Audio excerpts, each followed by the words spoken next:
pasal 6. Mati dan bangkit dengan Kristus. Jika demikian, apakah yang hendak kita katakan?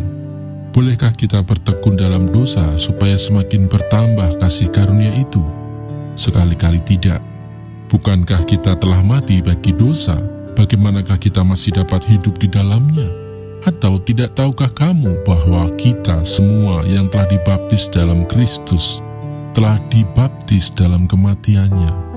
Dengan demikian kita telah dikuburkan bersama-sama dengan Dia oleh baptisan dalam kematian, supaya sama seperti Kristus telah dibangkitkan dari antara orang mati oleh kemuliaan Bapa, demikian juga kita akan hidup dalam hidup yang baru. Sebab jika kita telah menjadi satu dengan apa yang sama dengan kematiannya, kita juga akan menjadi satu dengan apa yang sama dengan kebangkitannya. Karena kita tahu bahwa manusia lama kita telah turut disalibkan, supaya tubuh dosa kita hilang kuasanya, agar jangan kita menghambakan diri lagi kepada dosa. Sebab siapa yang telah mati, ia telah bebas dari dosa. Jadi jika kita telah mati dengan Kristus, kita percaya bahwa kita akan hidup juga dengan Dia.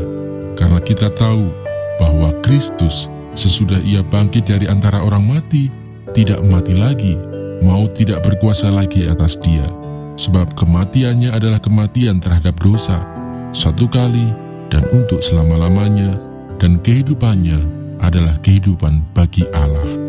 Demikianlah hendaknya kamu memandangnya, bahwa kamu telah mati bagi dosa, tetapi kamu hidup bagi Allah dalam Kristus Yesus. Sebab itu hendaklah dosa jangan berkuasa lagi di dalam tubuhmu yang fana, supaya kamu jangan lagi menuruti keinginannya. Dan janganlah kamu menyerahkan anggota-anggota tubuhmu kepada dosa untuk dipakai sebagai senjata kelaliman, tetapi serahkanlah dirimu kepada Allah sebagai orang-orang yang dahulu mati, tetapi yang sekarang hidup.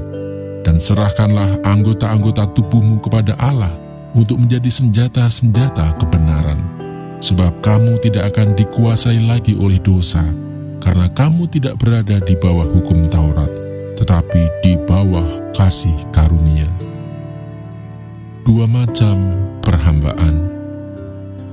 Jadi bagaimana? Apakah kita akan berbuat dosa karena kita tidak berada di bawah hukum Taurat, tetapi di bawah kasih karunia? Sekali-kali tidak. Apakah kamu tidak tahu bahwa apabila kamu menyerahkan dirimu kepada seseorang sebagai hamba untuk mentaatinya, kamu adalah hamba orang itu yang harus kamu taati, baik dalam dosa yang memimpin kamu kepada kematian, maupun dalam ketaatan yang memimpin kamu kepada kebenaran.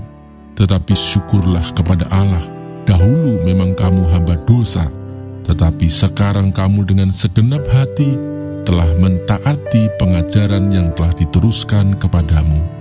Kamu telah dimerdekakan dari dosa dan menjadi hamba kebenaran.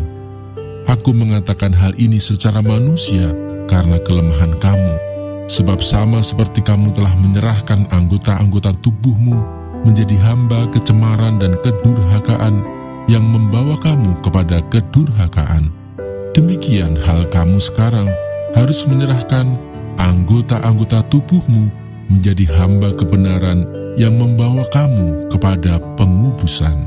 Sebab waktu kamu hamba dosa, kamu bebas dari kebenaran, dan buah apakah yang kamu petik daripadanya?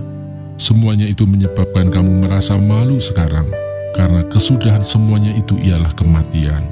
Tetapi sekarang, setelah kamu dimerdekakan dari dosa, dan setelah kamu menjadi hamba Allah, kamu beroleh buah yang membawa kamu kepada pengudusan, dan sebagai kesudahannya ialah hidup yang kekal. Sebab upah dosa ialah maut, tetapi karunia Allah ialah hidup yang kekal dalam Kristus Yesus, Tuhan kita.